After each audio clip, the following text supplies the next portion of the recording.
Thank you so much. So in this next session, we are going to talk about the greening curriculum and SASEANEE Experience. That is what we are going to have in this special Plenary 11. And please join me in welcoming on the dais, first and foremost, the chair and moderator of this session that cited greening curriculum, the SASEANEE Experience. Please join me in welcoming on stage Mr. Karthikeya Sarabhai. Please put your hands together for him. That's so lovely to start the morning with you, sir. And now coming towards the culmination, and you are here in the session. So welcome, sir. And as I just got to know that Ms. Joyce Pound is going to join us online. Yeah, she's already there. Yeah. Hello, ma'am. Welcome. Welcome. And I request Ms. Suparna Divakar, Dean of Research and Academics, Indian School of Development Management, to please join us on the stage. Let's have a round of applause for her welcome. I also request Mr. Jamyang Thinley, Educator, Royal Academy, Paro and Druk Galpos Institute, Bhutan. Please put your hands together for the gentleman. I request you. Sir is also there virtually with us, and we can see you, sir. Welcome. I request Professor Umesh Mandal from Tribhuvan University, Kathmandu, Nepal, to please join us. Sir is here. So Professor Umesh Mandal is here on stage with us. Let's have a round of applause for him. And as we are joined by the dignitaries virtually as well, we are joined by the dignitaries on the dais, and we are joined by the wonderful audience of the dais. So my dear friends, let's initiate this session, and I would like to hand it over to the chair and moderator, Mr. Karthikeya Sarabhai. Please put your hands together for him. Thank you very much. Can I have Olivia to join us also? So we are coming to towards the end of very fascinating 2 days of conference. I'm sure everyone is tired, but looking at we've sort of overshot our time before we start, but we will be to the point because this is an extremely important session where the very theme of the conference, which is greening education for sustainability, is something which we are going to discuss, and we are going to try and see what is the comparative views of how you go about greening. Each of the countries brings its own fascinating look at that. But I'm going to start with asking Joyce from UNESCO. As you perhaps all know, the Greening Education Partnership is a major international. Yes, we are going to invite. Who have we not invited? Yeah, just invite. Ms. Amor D. Kyodi, Taurus Capital University, Vice President for Academic Affairs, Principal, Senior High School, and she's here with us from Philippines. No, she's online with us, okay. And Ms. Olivia Copsey, yes, she's already here with us. So let's have a round of welcome claps for her. And Dr. Rini Solihat, MSI, Senior Lecturer at universities, and from Indonesia, she's here. She's also online. So I just wanted to acknowledge all of them. So that's why. So over to you, sir, now. Thank you very much. So as I was saying that this greening thing, I would like to start with UNESCO. As UNESCO, as a global leader in this whole movement, has initiated this process. And Joyce, over to you. I thought if you could say how you go about this vision and how you take it to the next. I'm going to ask each panelist to sort of try and be into 6 minutes or so, 6 to 7 minutes. Thank you, Joyce. Over to you. Good to see you, Karthikeya bhai. How are you? And thank you very much for inviting me and inviting UNESCO in this panel. I know we're very fortunate to have collaborated with the Mobius Foundation and CEE on many, many fronts on greening education. And yes, I'll go right straight into greening education and the importance of the partnership, the Greening Education Partnership. Because as we all know, we're all here together to understand that the education sector is not only a victim, but also a solution provider for the issues around climate change. The education system, like I said, is a victim in the sense that because of all of these issues around climate change and the effects of the worsening crisis, children, learners, students are all affected. Education is indeed impacted, but at the same time, we know that education is a solution provider in the sense that it is only through education and widespread understanding, correct understanding of climate change issues that the solutions for sustainability and the sustained solutions can be found. So as we know, around the world, UNESCO, as you have mentioned, Kartika Bhai, that we do have a global monitoring function that we have on these issues, and we have found out that some of the startling issues is that climate change is mostly likely studied only in science related subjects, and that it is taught from a more scientific aspect and not necessarily from an education aspect. There is also the bias that it is more on what is happening in climate change. But there's nothing really that influences the issues of social emotional learning on it, in the sense that how does it affect students, how does it affect teachers, the anxiety that it causes, or even proposals for actual concrete action on how to address climate change. And so therefore, this is why UNESCO has always been championing education as an element for concrete action, for sustainable action, for, and collaborative action on climate change. And here is again why one of the reasons for coordinated action, and the reason why the United Nations as a whole, through the Secretary General's call, has formed an alliance that's called the Greening Education Partnership. And in this partnership, we not only focus on the environmental aspects, but also the social, emotional, as well as the political aspects of how to tackle climate change issues and address sustainable solutions. So we do have UN agencies coming together, stakeholders, the youth, the civil society, educators. It's a really global and concerted effort towards finding solutions that are contextualized as well to each country and to each region. And I'm glad to see that already around the room there is colleagues from Bhutan, Indonesia, Philippines, and in India, of course, coming together with their best practices.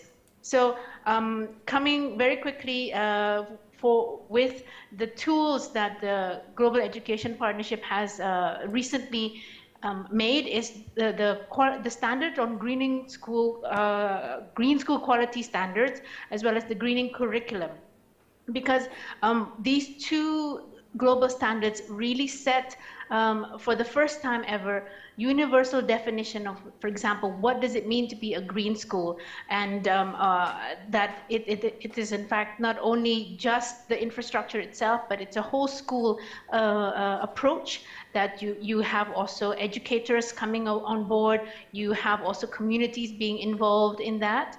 And then there's also the greening curriculum, which is a way to integrate curriculum and to integrate climate change education into existing curriculum, so that teachers do not feel burdened that this is yet another subject that they have to read and learn. This is in fact something that they can integrate. And so it's more of a realignment and not overburdening for teachers. And so I wanted to just quickly say that, for example, the colleagues around the room will be explaining their own national context. But for India, together with actually the Center for Environment Education, last year UNESCO New Delhi here, we launched a report on exactly this, the status of education, climate change education here in India. And one of the most important findings is indeed the realignment and the integration of climate change education into the existing curricula, and especially with the fact that there is the 2023 National Curriculum Framework for School Education. For India, this is the best way to definitely integrate climate change education sustainably into something that is already set. And of course, this relates to teacher capacity also to be strengthened, as well as having, like I mentioned, a whole school engagement. But for sure, it is not only an individual action, it is a collaborative action. And I'm glad to see that with Mobius, with CEE, and with SASAANEE, UNESCO we do have strength in partnership, and we will continue to work on it together. Kartikeya Bhai, back to you. Good to see you, even though online. I know. Thank you. Thank you very much. That was a wonderful overview of how you can take something internationally and then contextualize it for each country. But she mentioned two things, which is why I'm going to ask Suparna Divakar, who is so deeply involved with the curriculum NCF and the textbooks which are being developed in India, to comment on the very points which Joyce mentioned. So over to you, Suparna. Thanks. Is there a way that I can just use a few slides?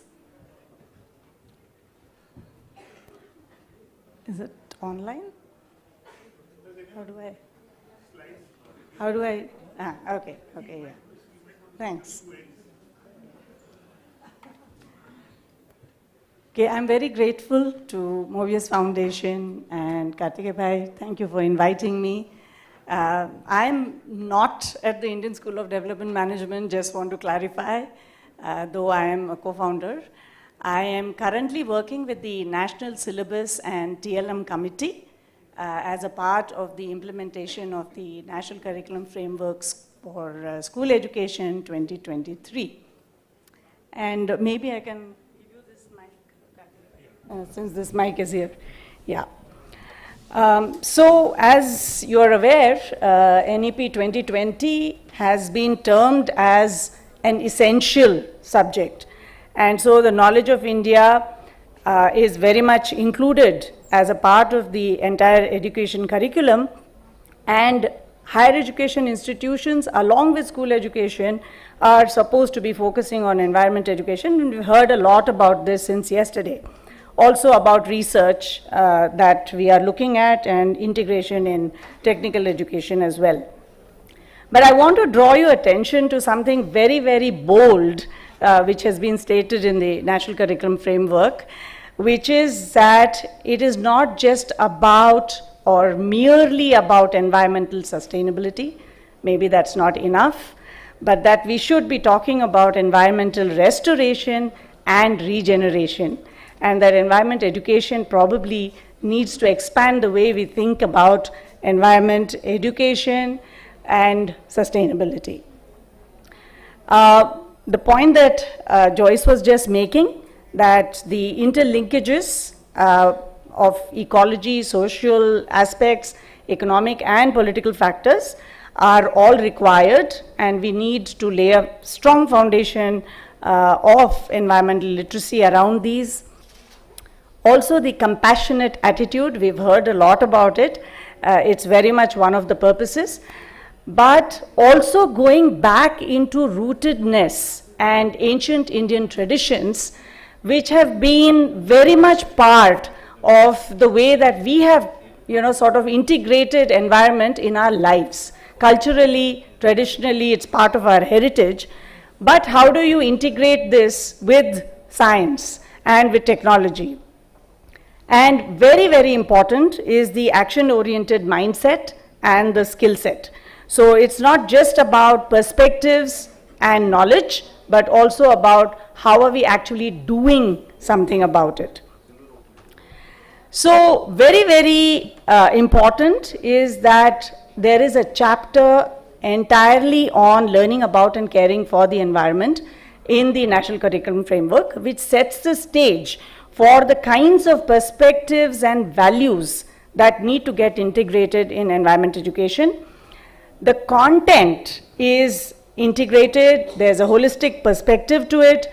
the socio-ecological, right, the social aspect is also emphasized, and the need to integrate all of these into the different curricular areas. So right from foundation stage to secondary stage, how are we integrating? What is very interesting is the curriculum does not look at it only from a content and pedagogy perspective, but curriculum has been interpreted more widely to say how do we include the learning environment. So how do you green the classroom, how do you green the school and make it part of your curricular experience, the so-called hidden curriculum that many educators here already know about. And so the interdisciplinary area in grade 10 is on environment education.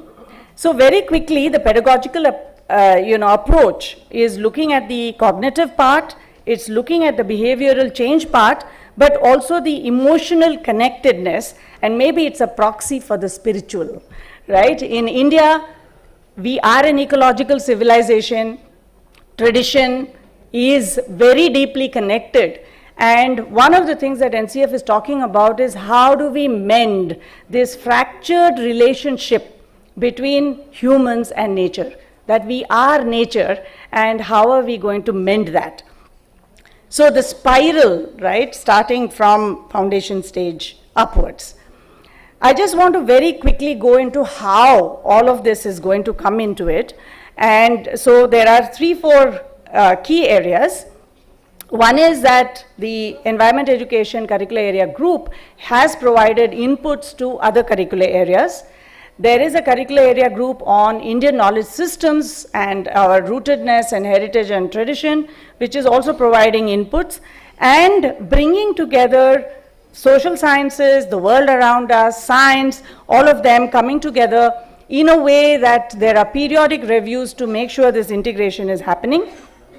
And age appropriate, right? How do you start from the age 3 till the age of 18, which is in the school system? How are you actually thinking about bringing the Indian worldview or the Bharatiya Drishti into the curriculum? I'm just finishing, one last minute. Okay, so because we have talked so much about the teacher education since yesterday, there is an integrated teacher education program, which is a 4-year program, which has got very, very foundational courses around environment education. And there is also a separate environment education for sustainability, which is part of the ITEP program. So in these multiple ways, the National Syllabus and Textbook Committee is attempting to ensure that environment education becomes part of the entire education system, but not just from the point of view of perspective building, but from the point of view of action. So I'll close now. Thank you very much. I know we are running way behind schedule. Thank you so much. And what you will find in the India program is that many of the ideas which we've discussed over the last 2 days, including the values issues this morning, taking, like Joyce said, from science to social studies, you will find them incorporated. What is also nice is that this is still a work in progress. So whatever the suggestions coming out of this conference, Rambuj, are things which we will put before the curriculum committees, and many of these suggestions can be taken. It's not as if it's an opaque system. I'm now going to ask Olivia, which is another global program, and one of the largest school networks in the world. There are several partners, including CE in India, which runs the program, but they're partners with UNESCO in framing this. So Olivia, a quick intervention from you. Thank you. Thank you so much. And first of all, I'd love to congratulate you, Supana. That's India's showing extreme leadership in this area. It was wonderful to hear a new curriculum that's rooted and connected and deeply empathetic being developed. And I really hope that other countries take note. And I feel that Western education models have dominated for far too long. It's time for a change in education. And so let's hope that this can be a movement for the world. So thank you. One thing from our program that we've noticed is that in many countries, curriculums have been reformed, that some are reformed frequently. In some countries, they have curriculum reform overload. And however, the challenge in many places is allowing teachers to keep up with curriculum reform, how to enact the curriculum reform into education systems. And one example that I just like to tell you about is experience from some work with the Eco Schools program, which I'm responsible for globally through the FEE head office. And our member in Rwanda was requested by the Rwandan Education Board to help them to implement the competence-based curriculum that had been introduced in 2016. So this is a long-term curriculum reform, and they'd found that over time they were really struggling to actually get the teachers to take up this competence-based approach. So obviously there's many, many reasons for that. But could the Eco Schools program help, was the question. And so we used this question to do a 2-year action research project, which was funded by some funding from, coordinated by Bristol University, called Transforming Education for Sustainable Futures. And we found through the Eco Schools process, which was used in 6 highly climate challenged schools, the schools, first of all, brought together an eco committee, but also community members who helped them with their teachers and other school staff to do a review to prioritise their key challenges. And these challenges, in the main part, were climate-driven, mostly nutritional, actually. They then took these key priorities back into the staff room and said, where in our existing curriculum can we draw out more learning on these key themes that are challenging us on a daily basis in schools? In that process, these areas of focus that were desperately needed became a tool to activate the existing curriculum around the challenge. So the school, the teachers, the pupils, the community members created projects as part of their curriculum. They implemented the projects as part of their classroom learning or outside of the classroom learning. They monitored and evaluated the projects, and these projects bore fruit. In fact, because they were nutritional mainly, they got over a very big challenge, which was malnutrition in the schools, and this was causing a lot of absence and dropout. So they actually managed to address a big access challenge through this project.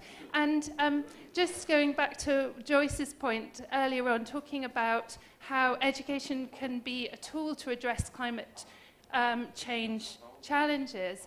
In this sense, the climate change challenges were also used and activated into the curriculum as a way to address the education challenges. So the circle was completed. So this just presents a different perspective that we see in our program, which is that education and curriculums can be changed from the bottom up as well. And I think, in fact, that both ends of the scale are very much needed if we're to really see long-term change. And one last thing I just wanted to mention was the transforming education, the new social contract for education that was a document produced by UNESCO in 2021. I think I still refer to it all the time. I think it's not talked about enough. I really see what they're talking about, this reimagining our future together. I really see that coming through in what you're doing, and we were able to show with our project that it is possible. It's not pie in the sky. It's something can be done at low cost in a short space of time, but with involvement of the community and a new kind of social contract in education. So yes, that's how I want to finish. Thank you so much. And one can see the linkages here of thought processes which go on. I would like to now go to Dr. Rini from Indonesia. Rini, it's nice to have you on that. Thank you. Although Thank online. you, sir. Thank you. You know the shortage of time, so just be as brief as possible. I'm sorry. Okay, but you I have will slides. share some slide, okay? Yes, please. Yes, please. Please Okay, share. Thank you.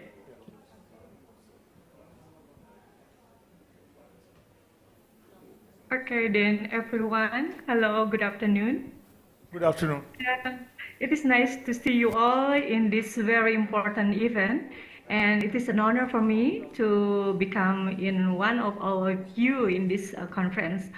Well, in this time, I want to share about greening curriculum in Indonesia, just like the committee asked me, how greening curriculum in Indonesia. But maybe it's only a little example what is our government initiative about it. Well, everyone, just like Joyce already explained about the greening curriculum, the urgency, why this and then published by UNESCO, we know that UNESCO already analyzed more than 100 national curriculum framework, and then that found that almost half did not address climate change, teacher and student. That one. And then a new report indicates that the formal education remains too focused on imparting knowledge about environmental issue rather than action. That's the point out. And it also failed to show how students have a role they can play in tackling the climate crisis. Rini, can you put it on a slideshow mode? Rini, can you put it on the slideshow? We can get it on full screen. Okay. Yeah, thank you very much. Okay, thank you. Then we know that Indonesia, just like India and other countries, have also environmental challenge. Just like in here, we have the data about climate change in our country, and this is very significant.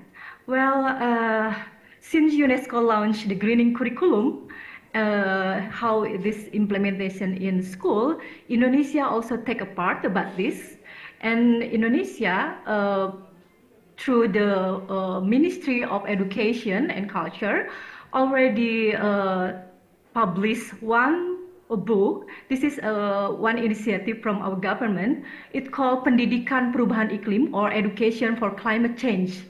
In our curriculum, climate change education is one of the 3 priority issues in the national curriculum. We call it Curriculum Merdeka. And we know that the goal of climate change education is to develop awareness and enhance society capacity to respond to the climate crisis in a relevant and effective manner. Well, this book provides principle, guideline, and practical tips on implementing effective climate change education within educational institutions, whether through curricular, co-curricular, extracurricular activities, or school culture. So not only in curricular. It is also include information about learning resource, partnership network that can be accessed and to ensure the implementation of climate change education aligned with the principle of quality education. In this book, what we have, for example, here, just like Madam from India explained about how India want to integrate the climate change education in their curriculum. In our country, climate change education from the Ministry of Education use the framework from Teixeira and Crawford, which is divided into 4 elements: impact, causes, adaptation, and mitigation. And this is 4 elements is separated in each phases of the school in Indonesia, from the foundation until the highest phase E and F in senior high school. So each element already separated in here. And then in this book, we also try to integrate climate change education into intracurricular, not only in science or biology or some scientific things. Okay, this is the design of how teacher can try to integrate the education for climate change in intracurricular program. First, they try to learn about the mapping of the competency in the climate change education, and then identify the competency which is want to integrate, and then also they try to decide the subject, and then try to develop the lesson plan. And then this is for the example. Sorry, but this book is in Bahasa only, so I cannot show you in English. Okay, this is the example, for example. So just like we know, just like I already tell to you, this climate change education not only in biology or science or geography. We saw here in math, Matematika is math, and then in Bahasa Indonesia it is in language, Indonesian language, in English, and then in art. So we can integrate the curriculum of climate change education based on our needed, based on our needed. This is, for example, in Indonesia, they try to, there's something about the competency. For example, in Bahasa Indonesia, the fase F, they have to make an essay about how is the impact of climate change education. What is the impact of climate change?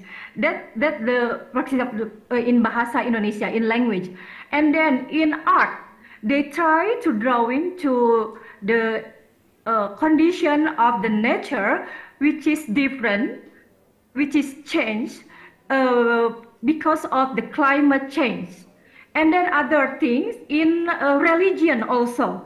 In religion, we can try to integrate what is the importance of to prepare ourselves, not to worry about how the climate change. So how we want to try to cover about it. And this there's other program in this book. We also try to make sure about the co-curriculum program. Co-curriculum program, we try to put it in Project Pelajar Pancasila. This is school project. So beside intracurricular, we also have co-curricular program. This Really, is, for example, can you wrap up? Sorry, this is the extracurricular, then the other one is extracurricular, for example. So we try to also infuse the curriculum of climate change education in school program, for example.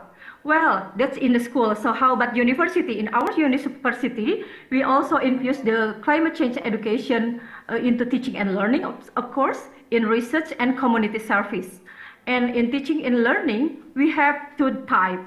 We develop new courses, and we integrated the focus of the climate change into existing courses. Well, that's all from me. This is some example of our government initiative. Thank you. Thank you very much. I go now to Nepal, and we have Professor Umesh. Umesh, we are sorry to have to curtail everyone, but we'll have another opportunity to do everything in more detail. Thank you very much.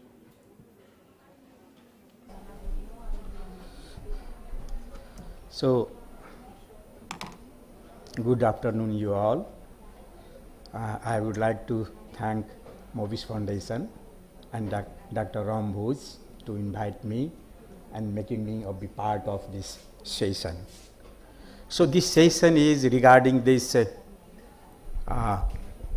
sustainable development curriculum related. So we have the SASEANEE network, and different countries, they are making their curriculum in what respect. So in Nepal, we have different than the India and as or the Indonesia. So recently in 2021, UNESCO study reveal the fact that three things. One is only the 77, more than 70% students are not knowing the climate change situation in their curriculum.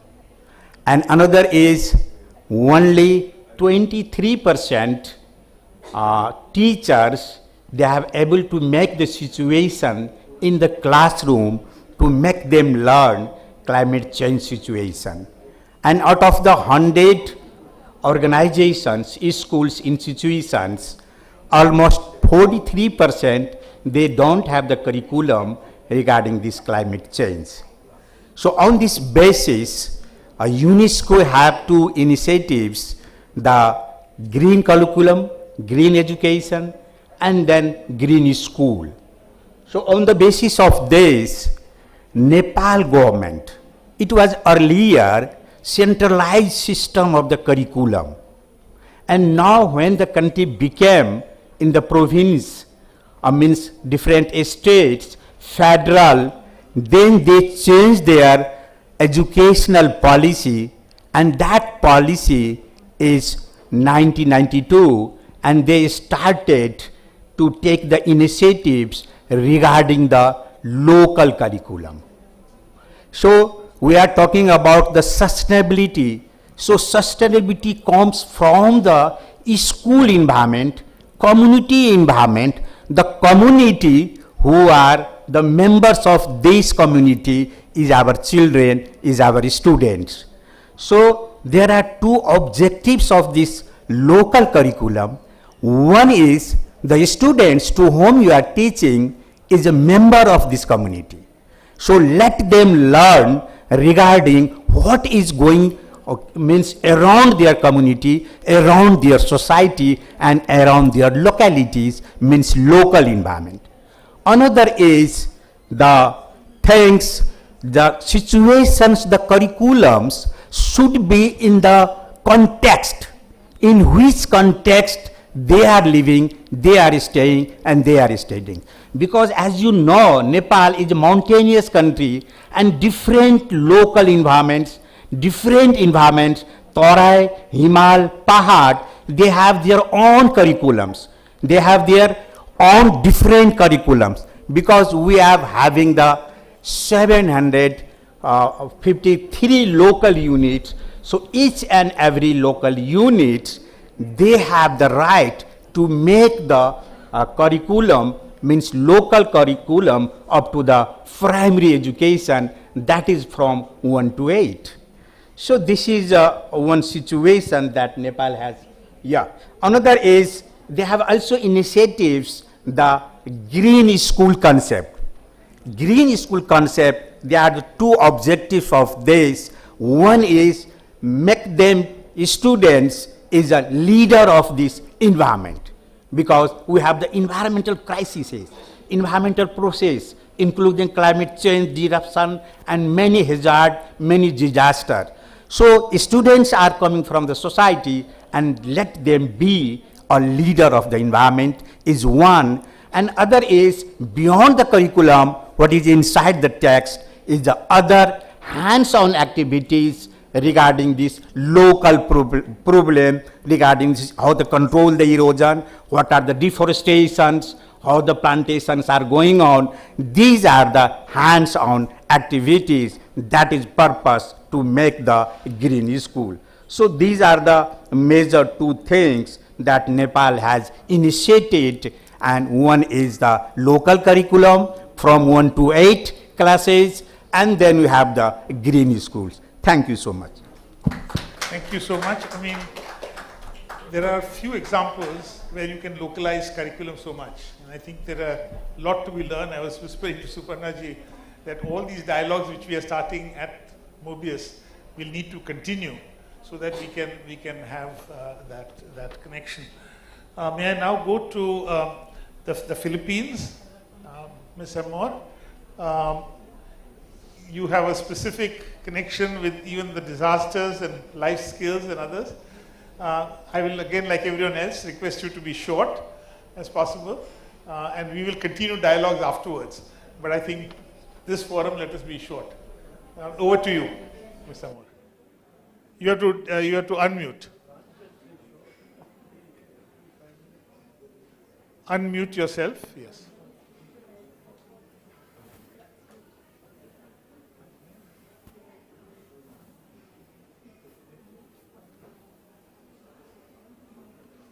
Is it unmuted? Can someone see that? Is it something at her end or at our end?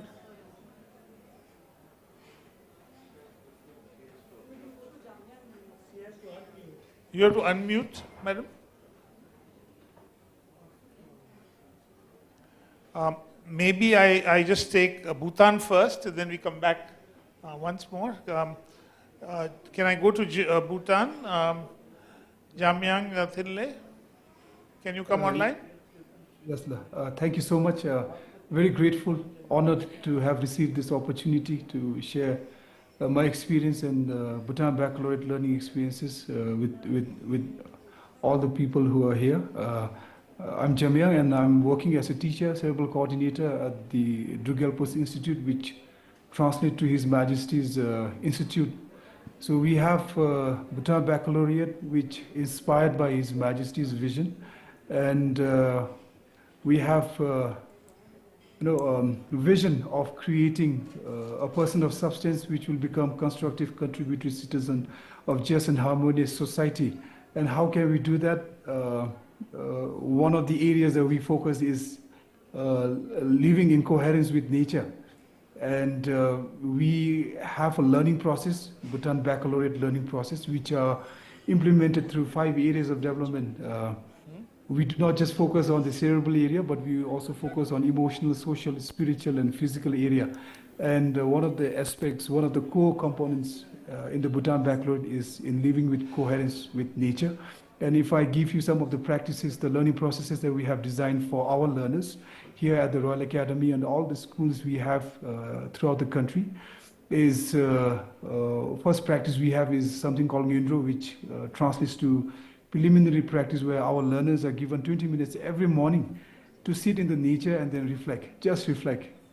This is in a way to help them connect with the nature. And the fact that Bhutan has very rich biodiversity, and then more than 69% of the land is under forest cover. So every school, every place, we have nature, and we use nature to help our students, our learners reflect on their journey. One of the things that we focus is having learning experiences, classes in the nature. And then at the Royal Academy, we always say if the teachers and the students are in the classroom, we need to ask them, why are you in the classroom? Why are you not in the nature? So these are some of the things that I wanted to show you. And then we can see students having theater in the nature. They're using nature to learn chemistry, and then constantly in contact, in touch with nature. These are some of the activities that we do where we allow our students to climb the trees, and they can come back to us sharing experiences. One of the practices that we have in the Bhutan Baccalaureate is the nature retreats, where all the students and faculty in the smaller mentor-mentee group, they go out in nature. So it happens twice a year. In fact, end of October, all the schools are going on a nature retreat. And when we come back with a great story where, our students take pictures, of flora and fauna, come back. And all this that they experience during the nature retreat, they make it into video, and then all the mentor-mentee groups' videos are shown to the entire school, which becomes our curriculum, which becomes one of the processes where we learn from each other. Other learning process that we have designed for our learners is having a birding, where our learners go for birding. We have Sunday hikes where students and teachers go out on hikes to nearby places.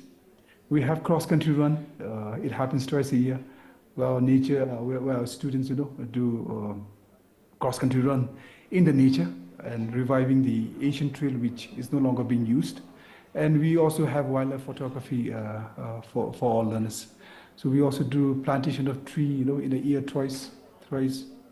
And one of the things that we ask our students to give, bring back when they come back from their vacation, from the community, is the 7 gifts. So we talk about patterns, and every pattern that we see in Bhutan was inspired by nature. And our students going back to the community and then asking their family, it not only, strengthen the bond between the learner and the community, but they also learn about their roots, about the pattern which was inspired from the nature. So we also asked them to bring recipes. We also asked them to bring songs. Songs in Bhutan, talks about nature.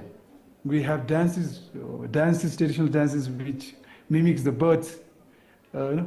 We have games which were, indigenous games which was played by our ancestors, and now it's dying, unfortunately. But in the Bhutan Baccalaureate at the Royal Academy, we ask our learners to bring indigenous games, and they teach other students. We ask our learners to bring stories and then language. So these are the 7 gifts that we ask our learners to bring, and then all this becomes our curriculum. So students, bringing the gifts to our school, and then we making the curriculum, and it becomes part of their learning. And then whatever patterns our learners have bought, they take it into the learning experiences, and they learn how to do weaving and design patterns. And these, under the physical area of development, we have sports. And in sports, we can see, we use nature, we use the space in the nature, and resources from the nature to revive these indigenous games. And these are some of the pictures of stories about the nature, about the moon. And we constantly engage with the community because our students have to go back to the community. And very important for us that they constantly be in touch with the community. And then we also, help our community to do cleanup. And for us at the Royal Academy in the Bhutan Baccalaureate, learning process is very important. And we do have a curriculum. One of the curriculums I'm showing you right now is aesthetics and technology, where one of the overarching concept is living in coherence with the nature. Thank you. So, yeah. I'm sorry for the time, but I think it was wonderful to see those slides and this whole concept of going out in nature and bringing back these 7 gifts. It was a wonderful concept, and I think we have taken notes of what we can do for our Indian curriculum as well. Is the Philippines, are you able to, I suppose not, she's left. So, sorry for that, she couldn't conclude. So, I think we've been able to conclude in 50 minutes. So, we started late, but I think we were able to. So, we can take just 2 quick questions if there are any from anyone just now. The time is late, so perhaps we'll avoid that. And I wanted to thank, yes, there's one question, yes. Can someone, just one mic. One mic there.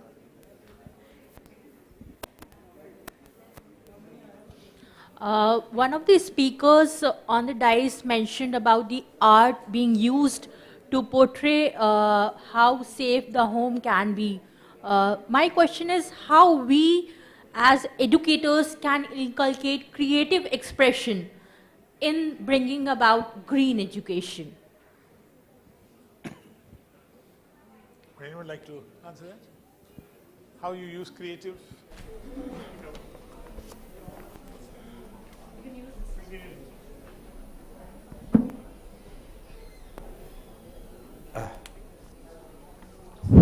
Yeah, thank you for the nice question.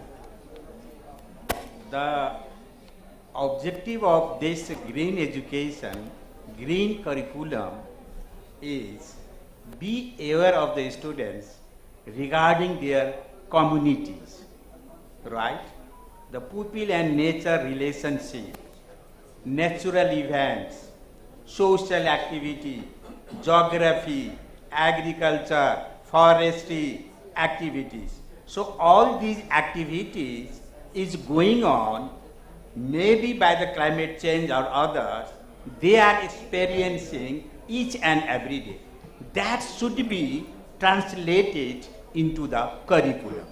So this is a way to translate the experience, knowledge and skill to the students regarding their community's activity to whom he is a member of that environment, that locality and that community.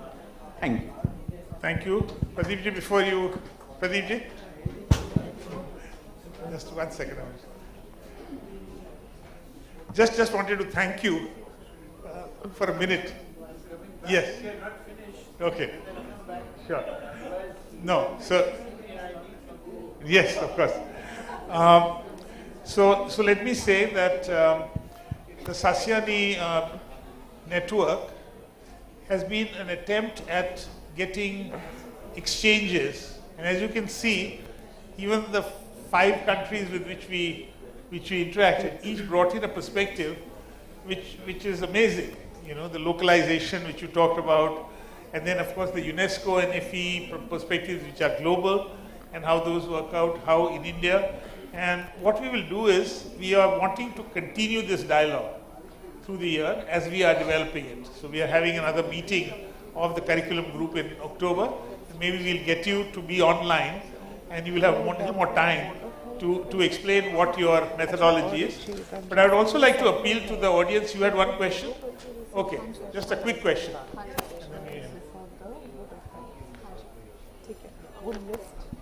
Hello everyone, my name is Karthik and I am a student at Terry School of Advanced Studies. So there was a landmark judgment of Supreme Court in India making compulsory to the environmental education, having a chapter on environment which we say ES.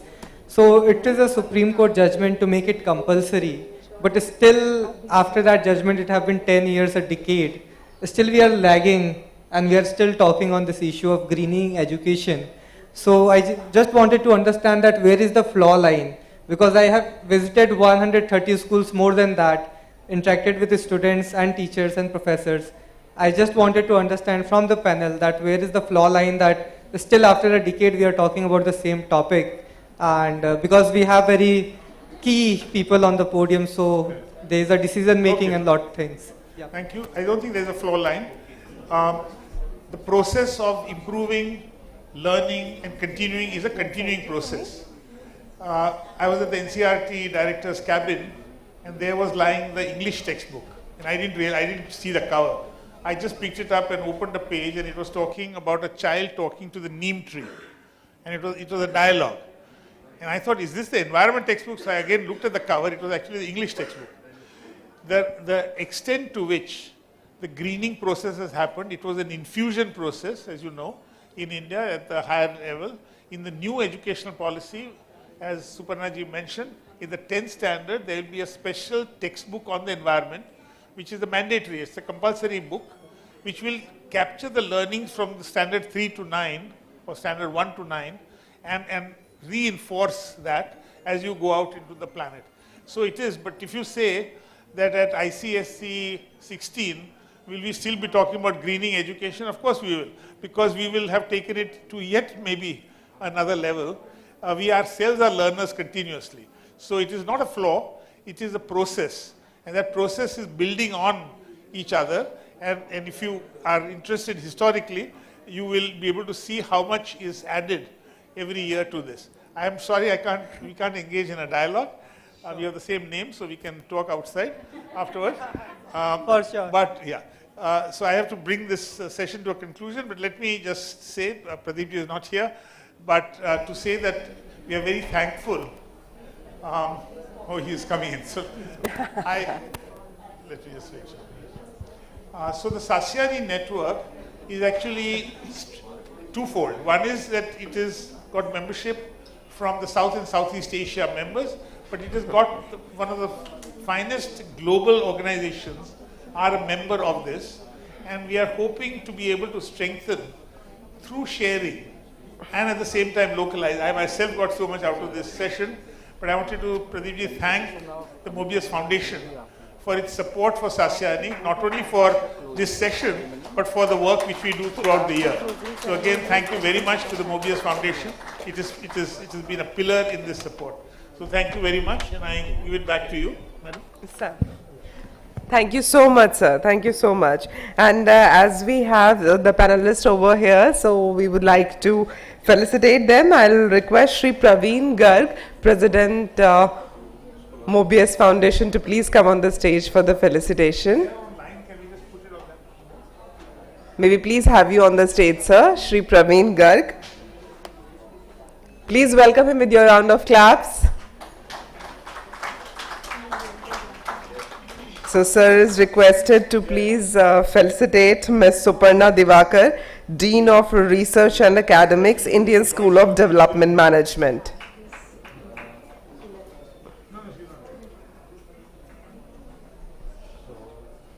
Maybe we can, Mr. Garg can virtually felicitate first the people who are online for a minute.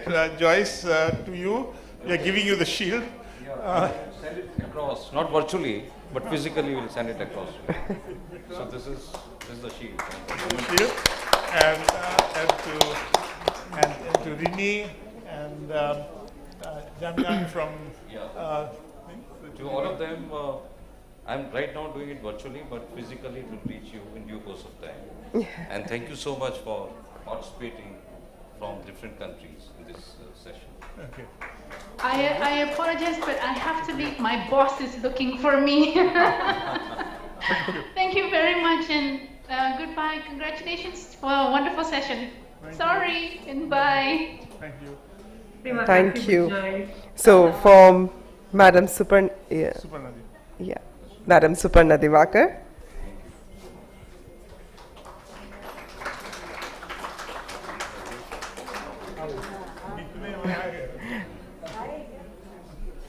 Garg sir, you are also requested to felicitate Professor Umesh Mandal from Tribhuvan University, Kathmandu, Nepal. He is here with us.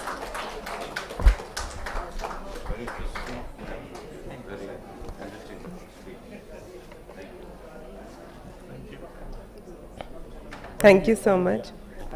She has already been given me yesterday. Olivia, you and we have been felicitated in other occasions. Thank you so much. Thank you so much. One photograph.